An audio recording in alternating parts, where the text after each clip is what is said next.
Hi, I'm Manimegla Vicharangan. I'm fine and I'm in the pink of health and I'm sure even you all are in the pink of health too. நான் நல்ல ஆரோக்கியமாக சந்தோஷமாக இருக்கேன். நீங்களும் எல்லாரும் நல்ல ஆரோக்கியமாக சந்தோஷமாக இருக்கீங்களா? இன்றைக்கி நாம் பார்க்க போகிற டாபிக் வந்து பொசிஷன் ஆஃப் ஆட்வர்ப்ஸ். ஆக்சுவலாக ஆட்வர்ப்ஸ்னு ஒரு தனி வீடியோ போட்டிருக்கோம் இல்லையா, நீங்கள் பார்த்துருப்பீங்க. அதுக்கு அடுத்ததாகவே இந்த வீடியோ கொடுப்போம். அதனால please watch this video immediately. அப்போ தான் உங்களுக்கு அது கான்செப்ட் நல்லா புரியும். பொசிஷன் ஆஃப் ஆட்வர்ப்ஸ்னால் ஆட்வர்ப்ஸ் இருக்கு இல்லையா, ஆட்வர்ப்ஸ்னால் என்ன? Adverb of manner, adverb of time, place அதெல்லாம் படிச்சிருக்கீங்க. Well, quickly, fast, often, never, இதெல்லாம் ஆட்வர்ப்ஸ். இந்த ஆட்வர்ப்ஸ்லாம் ஒரு சென்டென்ஸில் ஒரு சில ஆட்வர்ப்ஸ் லாஸ்ட்டில் வரும், ஒரு சில ஆட்வர்ப்ஸ் சென்டரில் வரும், ஒரு சில ஆட்வர்ப்ஸ் கொஞ்சம் ஃப்ரண்ட்டில் வரும். அதுதான் position of ஆட்வர்ப்ஸ்.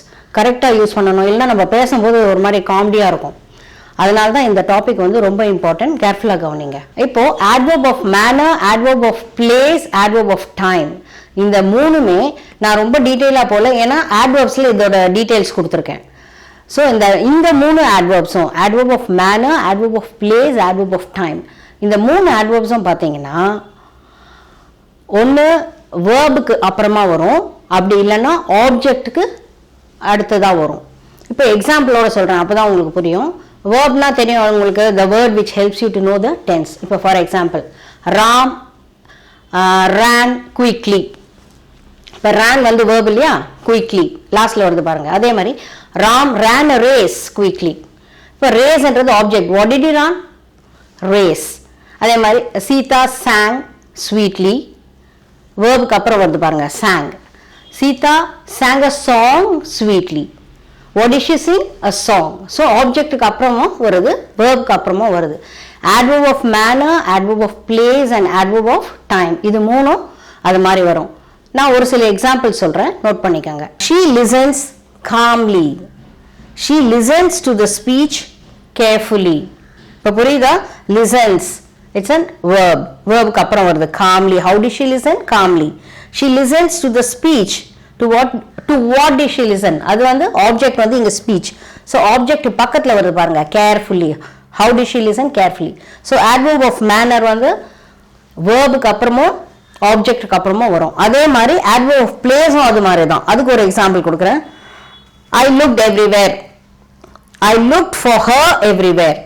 I looked. Lookedங்கிறது verb. அதே மாதிரி லுக் ஃபார் ஹர், ஹர்ங்கிறது ஆப்ஜெக்ட், ஆப்ஜெக்ட்டுக்கு அப்புறமும் வருது பாருங்க. Where did you look? Everywhere. அது மாதிரி. Now hang the picture there. He will come here. Where he will come? Here. இப்போ ஹேங் த பிக்சர், பிக்சர் வந்து ஆப்ஜெக்ட், ஸோ அது பக்கத்தில் வருது பாருங்க, hang the picture there. So there is adverb of place. Next adverb of time. Answer to the question when. He will come now. She will sing a song now. இப்போ புரியுதா? will come, will come என்றது verb. When she will come? Now. He will sing a song now. When he will sing a song? Now. Song வந்து object. What will she sing? Song. அந்த ஆப்ஜெக்ட்க்கு அப்புறமா வருது பாருங்க, now. So I'll repeat, adverb of manner, adverb of place and adverb of time, they will come after the verb or after the object in a sentence. So adverb of manner, adverb of place and adverb of time வந்து ஒரு சென்டென்ஸில் வேர்புக்கு அப்புறம் ஆப்ஜெக்ட்டுக்கு அப்புறம் அதுக்கு அடுத்து தான் வரும். இதை மட்டும் நோட் பண்ணி வச்சுக்கோங்க. Next will see adverb of frequency. Adverb of frequency na answer to the question how often. How often? I'll give some adverb of frequency as examples. இப்போ usually, often, never, seldom, rarely, just, அது மாதிரி வர adverbs எல்லாம் adverb of frequency. இந்த adverb of frequency எப்படி வரும்னா, இப்போ நான் இதுக்கு முன்னாடி சொன்னேன் இல்லையா, லாஸ்ட்ல வரும் இந்த மேனர், adverb of mannerலாம், இது அப்படி கிடையாது.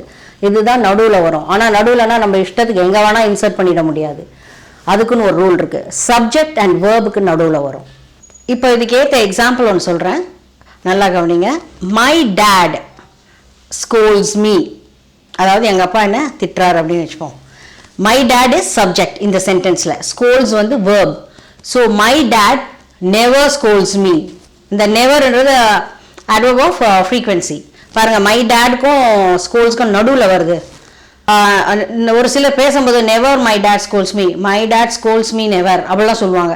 அப்படி பேசும்போது காது கேட்கறதுக்கே கஷ்டமாக இருக்கும் பாருங்க. அங்கெல்லாம் தான் தப்பு வரும். ஸ்போக்கன் இங்கிலீஷில் கற்றுக்கிறவங்க பேசும்போது இது மாதிரி மிஸ்டேக்ஸ்லாம் பண்ணுவாங்க. ஸோ பொசிஷன் ஆஃப் ஆட்வர்ப்ஸ் ரொம்ப முக்கியம், பார்த்துக்கோங்க. ஸோ அதே மாதிரி இன்னொரு எக்ஸாம்பிள் சொல்கிறேன். I never tell lies. I never tell lies. I வந்து சப்ஜெக்ட், டெல் வந்து verb. இது ரெண்டுத்துக்கு நடுவில் வருது. இன்னொரு எக்ஸாம்பிள் சொல்கிறேன். I have never told a lie. I have never told a lie. அது மாதிரி இருக்க முடியாது. ஒரு எக்ஸாம்பிளுக்கு சொல்கிறேன். இப்போ டெல் வந்து ஒரு சிங்கிள் verb. இப்போ ஹாவ் டோல்டு வந்து ப்ரெசன்ட் பர்ஃபெக்ட். இந்த டென்ஸில் சொல்லி கொடுத்துருப்பேன் இல்லையா? இது எதுக்கு இந்த எக்ஸாம்பிள் கொடுக்குறேன்னா, நீங்கள் I never have told a lie அப்படின்னு சொல்லக்கூடாது. I have never told a lie. அந்த ஹாவ்க்கும் டோல்டுக்கும் நடுவில் வருது பாருங்க. ஸோ மெயின் verb வந்து இந்த டோல்டு தான். அதை ஞாபகம் வச்சுக்கோங்க. ஓகே, இப்போ ப்ரெசன்ட் பர்ஃபெக்ட், பாஸ்ட் பர்ஃபெக்ட், அது மாதிரியெல்லாம் ஃபியூச்சர் பர்ஃபெக்ட் டென்ஸ்லாம் வரும்போது இது மாதிரி அந்த ஹேஸ், ஹாவ், ஹேட், வில் ஹாவ்க்கு அப்புறம் தான் இந்த adverb வரும். Understood? One more example I will give. I always go out with my friends. I have always gone out with my friends during our college days. இப்போ புரியுதுங்களா difference? இப்போ adverb of frequencyல இன்னொரு important thing நான் சொன்னேன், சப்ஜெக்டுக்கும் வேர்புக்கும் நடுவில் வரும்னு. But present பர்ஃபெக்ட்லாம் வரும்போது அந்த ஹேஸும் அந்த வேர்டுக்கும் நடுவில் வரும்னு சொல்லியிருக்கேன். இன்னொன்று நல்லா கவனிங்க. பிஇ, பி வேர்ப்ஸ் அப்படின்னா என்ன? Am, is, are, was, were, auxiliary verbs படிக்கும்போது படித்தோம் இல்லையா? அந்த மாதிரி வேர்ப்ஸ் வரும்போது வேர்ப்ஸ்க்கு அப்புறம் தான் வரும் இந்த adverb of frequency. இப்போ இந்த எக்ஸாம்பிளில் கவனிங்க.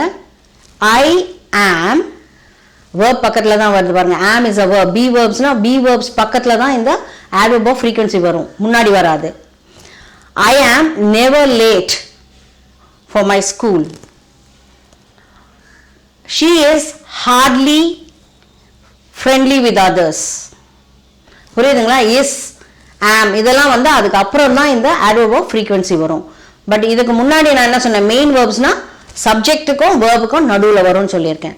Okay, one more request. இந்த பர்டிகுலர் வீடியோ பார்க்கும்போது ஒரு நாள் பொறுமையாக பார்த்துட்டு திரும்ப மறுநாளுக்கு பாருங்கள். அது மாதிரி ஒரு 4 நாளைக்கு பாருங்கள் தொடர்ந்து. அப்போ தான் it will be printed in your mind. இல்லைனா ஒரு மாதிரி கன்ஃபியூஷனாக இருக்கும். It's a difficult topic, I agree.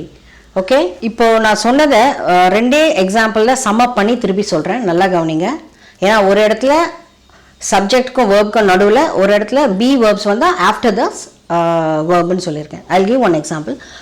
My dad never scolds me சொன்னேன். my dad never scolds me. so my dad பக்கத்தில் வருது. இதே my dad is அப்படின்னு வந்தது வைங்க. my dad is வந்தா அந்த never வந்து will come after the verb is. so my dad is never late for his office. so I repeat, my dad never scolds me. here never is coming after the subject, whereas here my dad is never late for his office. here never is coming after the be verb. புரிஞ்சிருக்கும்னு நினைக்கிறேன். இப்போ நம்ம பார்க்க போகிறது use to, have to. இப்போ ஒரு சென்டென்ஸில் use to, have to அது மாதிரி வந்ததுன்னா இந்த adverb of frequency will come before this. அதுக்கு முன்னாடி வரும், பின்னாடி வராது. ஏன்னா ஒரு சிலர் பேசும்போது அதை பின்னாடி யூஸ் பண்ணுவாங்க, கொலோக்கியலா. அது மாதிரி பண்ணக்கூடாது.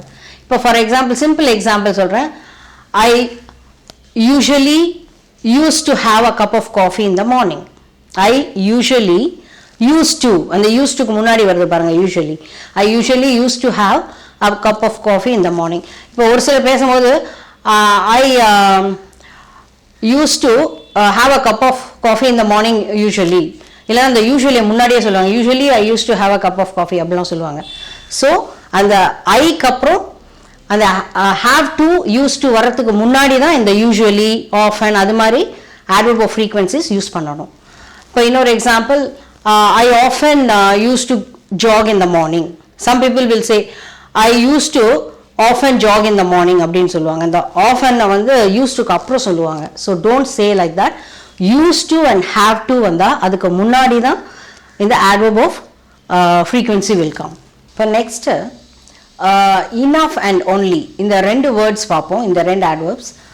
அது parallel-ஆ சொல்றேன், அப்பதான் உங்களுக்கு கன்ஃபியூஸ் ஆகாது. Enough will come after the word which it modifies, whereas only will come before the word which it modifies. அதை எக்ஸாம்பிள்ஸோட சொல்கிறேன், அப்போ தான் உங்களுக்கு புரியும்.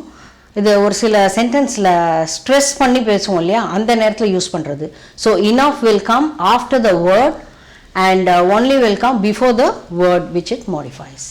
இப்போ பாருங்கள், is the boy tall enough? இங்கே டால்ன்றது வேர்ட் தான் மாடிஃபை ஆயிருக்கு. So it's coming, enough is coming after the word it has modified, tall. Am I strong enough? Am I strong enough? சொல்லுவோம் இல்லையா, am I strong enough to lift this box? அது மாதிரிலாம் பேசுவோம் இல்லையா, அந்த இடத்துல இந்த enough வந்து it will come after the word which it modifies. That is like an adjective it looks. For example, another one, his voice was loud enough. His voice was loud enough to be heard by everyone. அவன் voice வந்து நல்ல லவுடாக இருக்குது, எல்லாருக்கும் கேட்குற வகையில் லவுடாகவே இருக்குது. அதாவது அழுத்தி சொல்கிறது, ஸ்ட்ரெஸ் பண்ணி சொல்கிறது. Got it? So it enough will come after the word. whereas இந்த only எடுத்துக்கோங்களேன், இது it comes before the word which it modifies.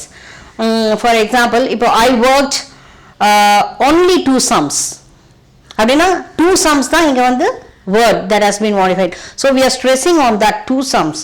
அதுக்கு முன்னாடி வரணும். நிறைய பேர் ஆனால் இப்போ பேசுறது பார்த்தீங்கன்னா ஐ ஒன்லி ஒர்க், பசங்க பேசுறது ஐ ஒன்லி ஒர்க் 2 sums அப்படின்வாங்க. ஐ ஒர்க்ட் only 2 sums. அதான் கிராமட்டிக்கலாக பேச வேண்டியது. Okay. Similarly, she has slept only 1 hour. She has slept for only 1 hour. நிறைய பசங்க I slept only 1 hour. They will say I only slept for 1 hour அப்படின்னு பேசுவாங்க. That is colloquial. So you should not say like that. She has slept only 1 hour. And the 1 hour என்றது தான் இங்க modified verb. So it stresses on that. Now I'll give few questions.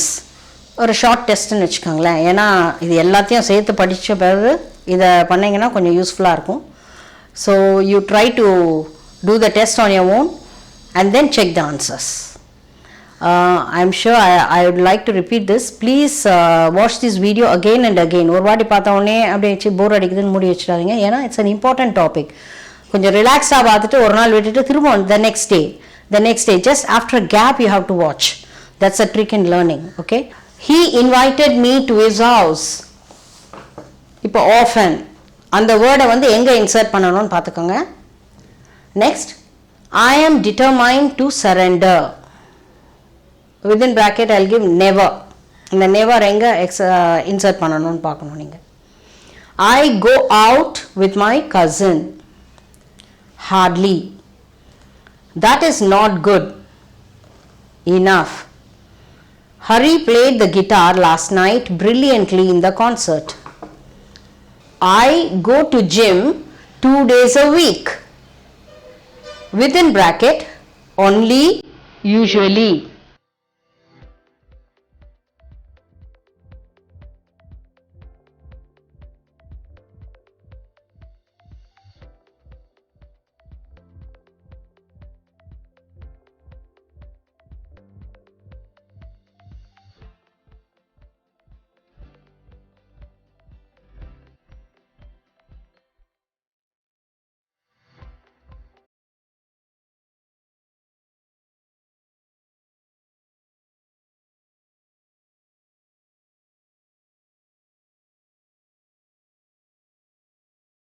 So I have given 6 sentences.